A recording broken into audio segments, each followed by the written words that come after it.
안녕하세요. 알자기 수배 이삭입니다. 네, 오늘은 크레스 게코 이제 브리딩 아니면 이제 산란 이런 거에 대해서 이제 같이 알아보려고 해요. 그러니까 저는 파충류 이런 쪽에 좀 이렇게 있었지만 브리딩 같은 걸 해본 적은 없어요. 그러니까 영철님도 입문하신 지 얼마 안 되셨잖아요, 그렇죠? 한 어느 정도 되셨죠 지금? 크레 키우신 지?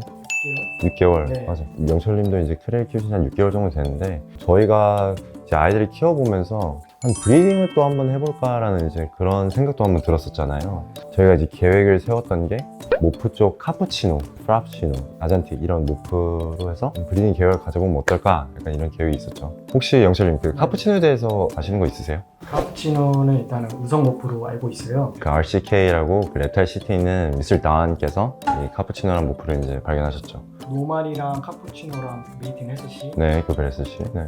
50% 확률로 다음 세대에 발현이 된다고 하네요. 그러니까 50%라면 이제 그 카푸치노랑 노멀이랑 이렇게 브리딩을 해도 네. 그 후손 같은 경우에는 50% 확률로 카푸치노가 이제 나온다는 거잖아요. 네. 그렇죠?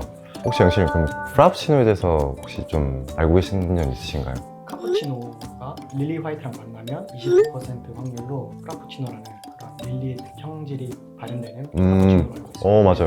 너무 정확하게 말씀해 주셨어요. 그러니까 프라푸치노를 이제 보면은 확실히 릴리 화이트와는 좀 다른 부분이 있어요. 그 중에서 제가 그냥 알고 있는 간단한 차이점은 아이들이 해칭할 때 릴리 화이트보다 좀 더 밝다? 이런 얘기도 제가 한번 들어봤고요.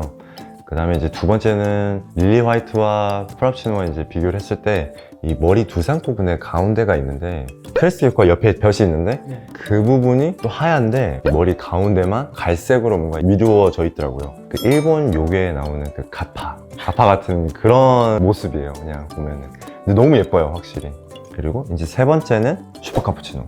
혹시 그거에 대해서 또 한번 또 간단히 설명해 주실 수 있으실까요? 슈퍼 카푸치노는 카푸치노가 카푸치노끼리 만나면 슈퍼폼으로 알고 있어요. 맞아요. 25% 맞아요. 아이들이 좀 특이하게 생겼어요. 저희가 이제 없어서 뭐 보여드릴 수는 없는데 요새 이 아이에 대해서 뭔가 조금 이슈가 좀 있었는데 그게 뭐였냐면은 첫 번째는 이 슈퍼 카푸치노가 다른 크레 아이들보다 뭔가 좀 더 활동량이 좀 적다, 아이들 좀 느긋느긋하다 그런 부분이 있다고 들었고, 그 다음에 이제 두 번째는 콧구멍이 너무 작다 혹은 또 콧구멍이 없다, 안 보인다, 좀 이런 걸로 또 이슈가 좀 됐었거든요. 그리고 또 제가 알기로는 콧구멍이 다 없는 건 아니고 얇은 비늘에 좀 덮여 있다 이런 정보도 있어서 이런 이슈 때문에 슈퍼카푸를 만들어도 된다, 해칭해도 된다, 안 된다 이런 걸로 좀 나뉘어지더라고요. 저희들이 이제 또 브리딩 계획을 가지고 있는 게 이제 아잔틱 쪽도 있어요. 아잔틱에 대해서 또 좀 아시는 게 있으신가요, 혹시?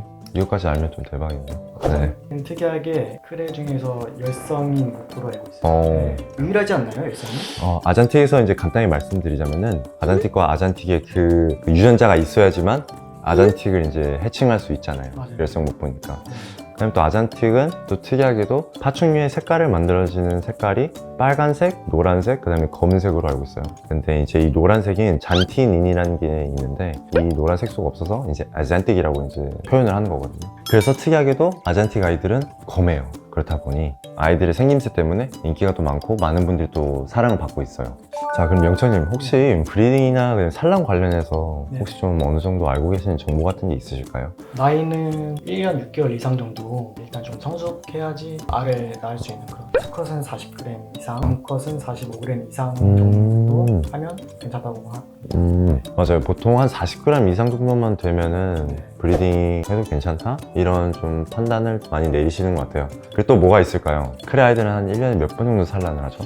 1년에 8회에서 10회 정도 산란한다고 합니다. 크레 아이들이 2알씩 이제 나으니까 계산을 해보면은 한 16알에서 20개 알까지 이제 산란하는 건데 1년에 이 산란을 하는 동안 네. 아이들이 좀 중요한 또 시기가 또 있잖아요. 쉬는 타이밍이 또 필요하잖아요. 쿨링 아이들이 이제 쿨링 타임이 이제 필요하다 그러는데 사람으로 치면 산후조리 같은 보통 2, 3개월 가진다고 해요. 크레마다 각자 컨디션이 다 다르잖아요. 아이들마다 그렇죠. 네. 개체들마다 다를 수 있죠. 2, 3개월 꼭 지났다고 무조건 해야 되는 게 아니라 그 크레 컨디션에 따라서 좀 더 쉬고 네. 뭐 그런 게 좀 중요할 것 같아요. 물론 브리딩 하실 때 아이들을 뭐 많이 해칭하시면 분명히 좋은 점은 있지만 개체들마다 컨디션 회복이랑 이런 게 다르기 때문에 무조건 2, 3개월에서 바로 붙이는 게 아니라 아이들 보고 또 몇 개월 정도 더, 뭐 5개월도 걸릴 수 있는 부분이잖아요. 그렇죠? 그렇죠. 그래서 이제 그런 부분을 참고하셨으면 좋겠어요.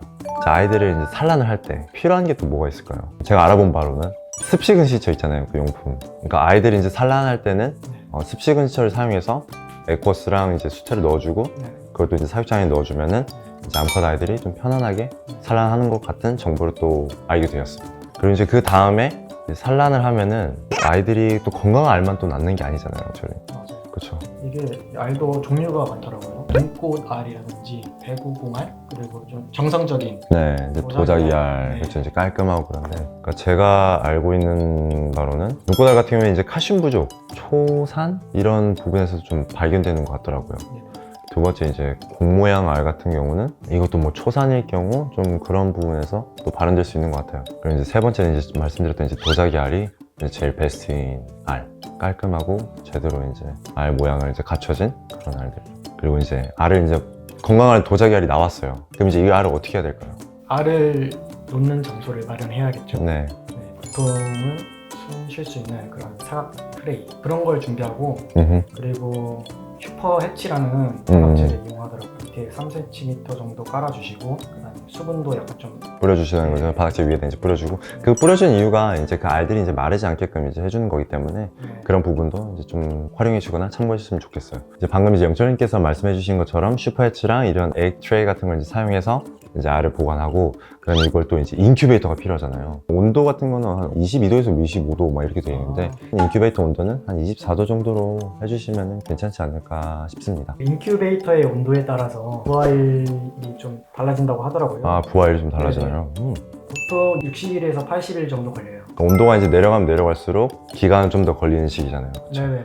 이상 이제 저희가 브리딩에 대한 계획을 통해서 이제 알아본 이제 정보를 이제 또 여러분들과 같이 공유해 보았는데요. 분명히 이제 맞지 않는 정보가 분명히 있을 거예요. 대신 이제 그런 저희들이 이제 알아봤을 때 이런 적이 이제 평균적이었다. 앞으로 이제 어떤 아이들이 이 아이들을 통해서 이제 해칭이 되는지 그런 모습들도 여러분들과 한번 공유해 보도록 하겠습니다. 감사합니다.